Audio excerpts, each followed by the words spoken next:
ইয়ামানের একজন রাজা ছিল, ওনার নাম হচ্ছে হিমেরি বংশের রাজা তুব্বা, তুব্বাউল আউয়াল। আর তুব্বাউল আউয়াল প্রথম তুব্বা। ইনি আপনার বিভিন্ন দেশ বিজয় করে ঘুরে বেড়াইতেন, রাজ্য দখল করতেন এবং কর্তৃত্ব তিনি হাতে নিতেন। এক পর্যায়ে তিনি মদিনাতেও ইয়াসরিব, মদিনার নাম ছিল ইয়াসরিব, সেখানে গিয়েও কর্তৃত্ব স্থাপন করলেন। তার ছেলেকে সেখানে প্রধান দায়িত্ব দিয়ে তিনি মক্কার উদ্দেশ্যে রওনা দিলেন।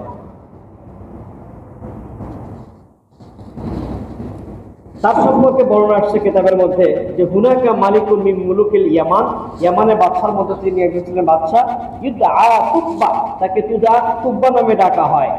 কানা মিন আকওয়াল মুলুক ফি জামানি, তিনি ছিলেন সেই যুগের একজন শ্রেষ্ঠ শক্তিশালী বাদশা।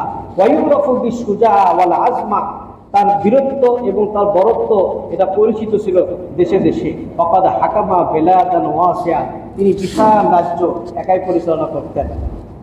ওয়াজাতা ইয়াউমিন সামিয়াল মালিক, কোন একদিন এই বাদশা শুনতে পেল যে একজন নেককার স্ত্রী, তাকিয়াতুন মাশহুরাতুন বিহুসনি আখলাকিহা, সে খুব সতীসাধী নেককার, তার চরিত্র খুবই সুন্দর, সে আল্লাহর প্রতি ঈমান এনেছে এবং সে সুন্দরী রূপসী। বাদশা তার সংবাদ পেয়ে তাকে পেতে চাইল। এক পর্যায়ে তার কাছে গিয়ে বিবাহের প্রস্তাব দিল, আমি তোমাকে বিবাহ করব। তখন ওই নারী বলল যে লাম আকবুলা বিকা যাওজান হাত্তা তুমিনা বিল্লাহিল ওয়াহিদ ওয়া তাতরুকা ইবাদাতাল আসনাম, আমি তোমার প্রস্তাবে রাজি হব না যতক্ষণ পর্যন্ত তুমি আল্লাহর প্রতি ঈমান আনবে এবং মূর্তি পূজা না ছাড়বে, মূর্তি পূজা ছাড়বে, ততক্ষণ পর্যন্ত আমি ঈমান আনব না। ওয়া তাসিরা ফি তরিকিল হক, এবং সৎ পথে চলবে। এই তিনটা কন্ডিশন আমার, তিনটা শর্তে আমি তোমার কাছে যাব। 1 নম্বর আল্লাহর প্রতি ঈমান, 2 নম্বর মূর্তি পূজা ছাড়তে হবে, 3 নম্বর সৎ পথে চলতে হবে। প্রথম দিকে বাচ্চা খুব খেপে গেল, রেগে গেল। এরপর সে চিন্তা করে দেখলো কি এমন জিনিস সে পেয়েছে যার কারণে তার এত মজবুতি, আল্লাহর প্রতি এত বিশ্বাস, এত মজবুতি কেন? তখন সে চিন্তা করতে লাগলো এবং সে বুঝতে পারলো যে না, এটার ভেতরে কিছু আছে, এটার ভেতরে কোনো একটা কিছু আছে। এরপর সে হাকিকত, এর সঠিক মানে নিগুড় তথ্য সে উদ্ঘাটন করার জন্য ছুটতে লাগলো। আলেম ওলামাদেরকে ডাকলো, তাওরাত জবুর কিতাবের যারা পণ্ডিত ছিল তাদেরকে ডাকলো, তাদের কাছে গিয়ে জিজ্ঞাসাবাদ করলো। জিজ্ঞাসাবাদ করার পর তারা নবী রাসূলদের সম্পর্কে জানালো, ভালো মানুষদের সম্পর্কে জানালো। আস্তে আস্তে বাদশার মনটা ইসলামের দিকে অগ্রসর হলো। সুবহানাল্লাহ। এক পর্যায়ে সে ঈমান আনলো এবং ওই নারীকে বিবাহ করলো।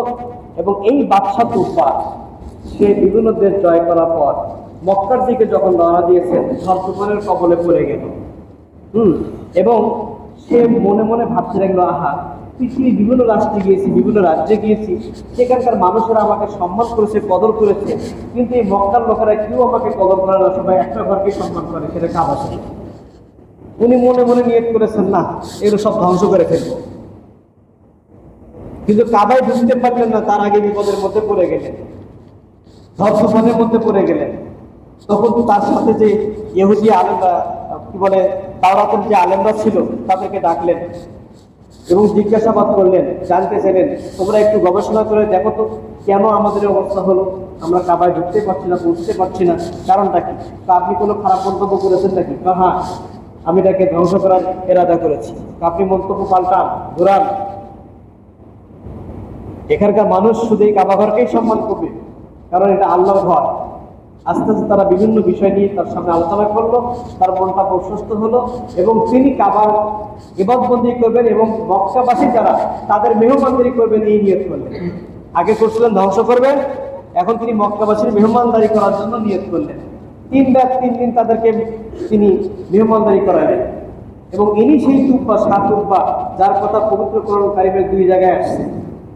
সূরা দোকানের মধ্যে, সূরা কফের মধ্যে তার আলোচনা রয়েছে, সংক্ষিপ্ত শুধু নামটুকু আসছে। এবং এই তুব্বা কি করেছে? সে কাবাবাসীদেরকে খাওয়াইছে, কাপড় চোপড় হাজিয়ে দিয়েছে, এমন সর্বপ্রথম সে কাবা ঘরে গিলাপ পরিধান করিয়েছে। বলুন সুবহানাল্লাহ। গোটা দুনিয়াতে কখনোই কোনো কালেও কাবা শরীফে গিলাফ লাগানো হয় নাই। এই কাবা শরীফে গিলাফ লাগানোর প্রথা সর্বপ্রথম যার দ্বারা জারি হয়েছেন তিনি হচ্ছেন বাদশাহ তুব্বা, ইয়েমানি হিমইয়ারি বাদশাহ তুব্বা। তার মাধ্যমে কাবা ঘরে এই গিলাফ লাগানো হয় এবং তিনি এবার নিয়ত করলেন মদিনায় চলে যাবেন। তার সাথে আলেম ওলামারা ছিল, তাদেরকে নিয়ে মদিনায় চলে গেলেন। ওই যে আবু আইয়ুব আনসারী রাদিয়াল্লাহু আনহুর বাড়ি কুবা মসজিদ এর পাশে, মক্কা থেকে মাত্র কয়েক কিলোমিটার দূরে, 4 কি 5 কিলোমিটার দূরে হবে কুবা মসজিদ। এই কুবা মসজিদের পাশে হচ্ছে আবু আইয়ুব আনসারী রাদিয়াল্লাহু আনহুর বাড়ি। ওই জায়গাটাই হচ্ছে 7 নম্বর হলো বাড়ি। তিনি সেখানে দোতলা বিল্ডিং তৈরি করলেন। আলেম ওলামারা বললেন যে বাদশাহ নামদার, এই জায়গার পরিবেশ পরিস্থিতি খুব ভালো লাগছে আমাদের, আমরা এখানে থাকতে চাই। এখানে আখিরি নবী মুহাম্মদ সাল্লাল্লাহু আলাইহি ওয়াসাল্লাম তার রওজা শরীফ হবে, এখানে মসজিদে নববী হবে, এখানে তিনি থাকবেন, তার সম্পর্কে জানালেন। তিনি খুশি হলেন, ঘর বাড়ি নির্মাণ করলেন, আলেম ওলামাদের ঘর বাড়ি নির্মাণ করে দিলেন এবং তিনি একটা চিঠি লিখলেন। চিঠির কথাও কিতাবের মধ্যে আছে এবং চিঠিতে লিখে তিনি সুন্দুকের মধ্যে রেখে দিলেন, সিন্ধুকের মধ্যে রেখে দিলেন, আরবিতে বলা হয় সুন্দুক। এই সুন্দুকের মধ্যে রেখে দিলেন এবং সেখানে ওসিয়ত করে গেলেন যে আনতুসাল্লামা লিন-নবী মুহাম্মাদিন সাল্লাল্লাহু আলাইহি ওয়াসাল্লাম ইযা বুইসা, যখন রাসূল করিম সাল্লাল্লাহু আলাইহি ওয়াসাল্লামের আগমন ঘটবে তাকে যেন আমার এই লিখি হাতের লেখা চিঠিটা তার হাতে সুপর্দ করা হয়, তাকে যেন অর্পণ করা হয়। সুবহানাল্লাহ। হাজার বছর পরে আমাদের প্রাণপ্রিয় নবীজি মক্কা থেকে মদিনায় হিজরত করলেন। মদিনার ছেলে মেয়েরা খুশি প্রকাশ করতে লাগলো, তলা আল বদরু আলাইনা বলে তারা গান গেয়ে গিয়ে নবীজিকে রিসিভ করলো। প্রিয় নবী সাল্লাল্লাহু আলাইহি ওয়াসাল্লামকে দেখে সবাই বলতেছে, হুজুর আমার বাসায় আসেন, আমার বাড়িতে মেহমান হন। নবীজি বললেন, না, এই কসওয়া, এই উটটা যে উটের পিঠে আমি চলে আসি, এটা আল্লাহ পাকের নির্দেশে চলছে। এই উটনি যার বাড়িতে গিয়ে, যার উঠানে গিয়ে আশ্রয় নেবে, বসবে, সেটাই আমার থাকার জায়গা। সুবহানাল্লাহ।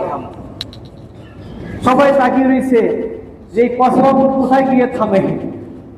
দেখা গেল হযরত আবু আইয়ুব আনসারী রাদিয়াল্লাহু আনহু বাড়িতে গিয়ে বসে পড়লো, ওখানে গিয়ে বসে পড়লো। এখন ওই বাড়ির যে দায়িত্বরত ব্যক্তি ছিল সে এখন ডাউট ফিল করতেছে যে ইনি কি নবী মুহাম্মদ যাকে চিঠি দিতে বলা হয়েছে, যার জন্য এই 1000 বছর ধরে চিঠিটা সুন্দুকের ভেতরে সংরক্ষণ করা হয়েছে বংশ পরম্পরায়, ইনি নাকি সে এরকম মনে মনে ভাবতেছে। আর রাসূল পাক সাল্লাল্লাহু আলাইহি ওয়াসাল্লাম তাকে গিয়ে বলতেছেন যে এতে কিতাবাত